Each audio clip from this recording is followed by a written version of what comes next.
देखिए, ये ईडी को इन्होंने एक विपक्ष को परेशान करने का हथियार बना रखा है।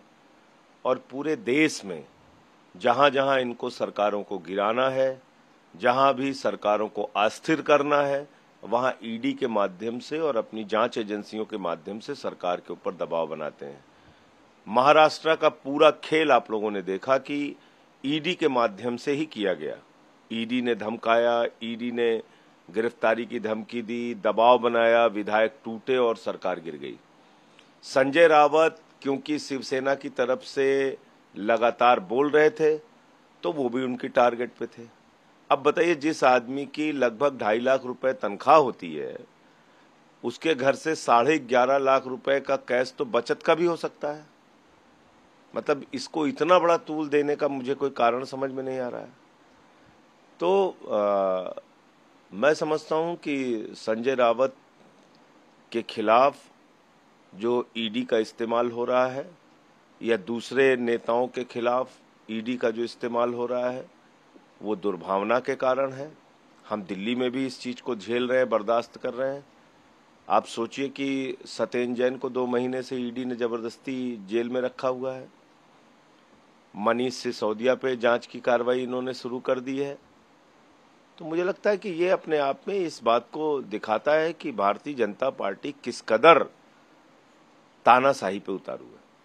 एक दूसरा केस दिखावा बरामद हुआ, अभी वो सीआईडी की हिरासत में, लेकिन कांग्रेस पार्टी से लेकर ये कह रही है उन्हें हालांकि सस्पेंड कर दिया गया और कांग्रेस का कहना है कि उन्हें कहीं ना कहीं झारखंड में सरकार को अस्थिर करने की साजिश। अब आप बताइए कि इन लोगों को ईडी क्यों नहीं पकड़ती? ये जो करोड़ों रुपए कांग्रेस के विधायक लेके जा रहे थे एक राज्य से दूसरे राज्य, ईडी कहां सो रही थी? ईडी ने क्यों इन लोगों को नहीं पकड़ा? क्योंकि भारतीय जनता पार्टी हर राज्य की सरकार को गिराना चाहती है। ये कांग्रेस के विधायकों की खरीद फरोख्त का मामला है। कोई भी दल हो, किसी भी दल के नेता को अगर आप पैसा देके खरीद फरोख्त कर रहे हैं तो मुझे लगता है कि ये तो आप लोकतंत्र ही समाप्त कर रहे हैं पूरी तरीके से।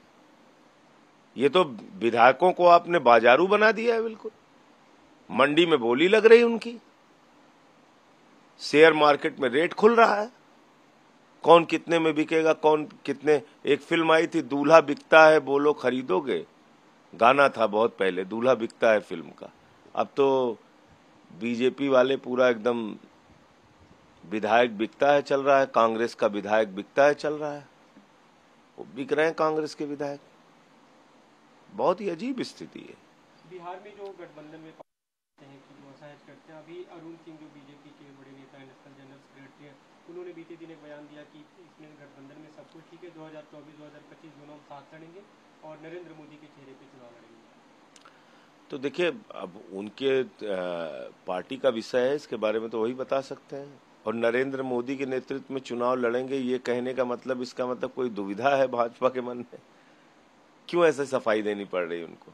क्या भाजपा के मन में कोई दुविधा है कि नरेंद्र मोदी जी के नेतृत्व में चुनाव लड़ेंगे? वो तो उनके सर्वमान्य नेता है। जिस तरह लोकसभा में स्थिति रही, अब सरकार तैयार हो गई है चर्चा की, आपने भी आज नोटिस दिया इन्फ्लेशन और जीएसटी जो खाद्य पदार्थों पर लगाया गया उसके। देखिए, अच्छी बात है तैयार हो गई, लेकिन मेरा ये कहना है कि ये लोग कुंभकर्ण की नींद से क्यों जागते हैं?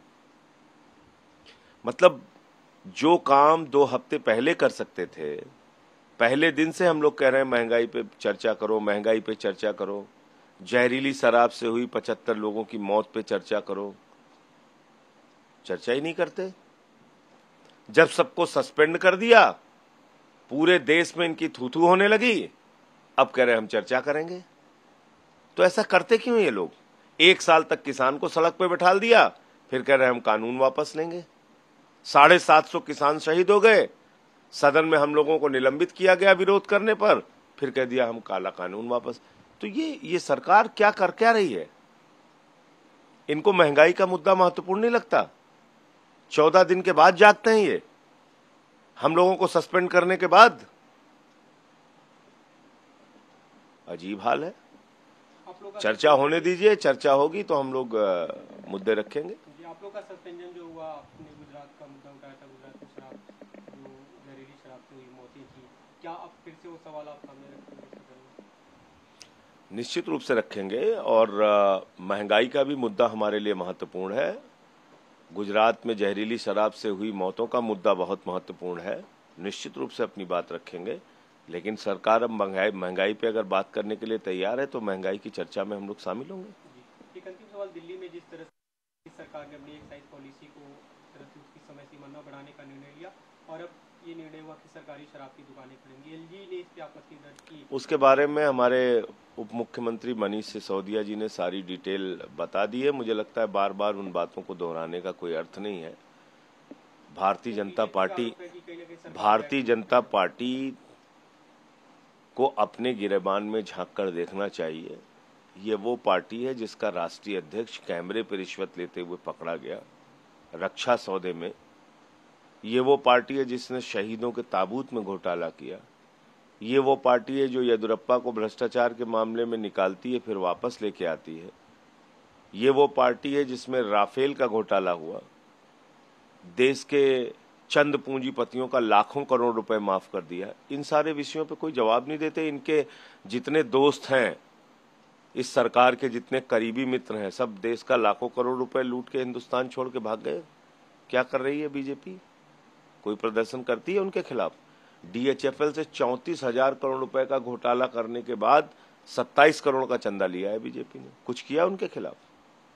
कहाँ है ईडी सीबीआई?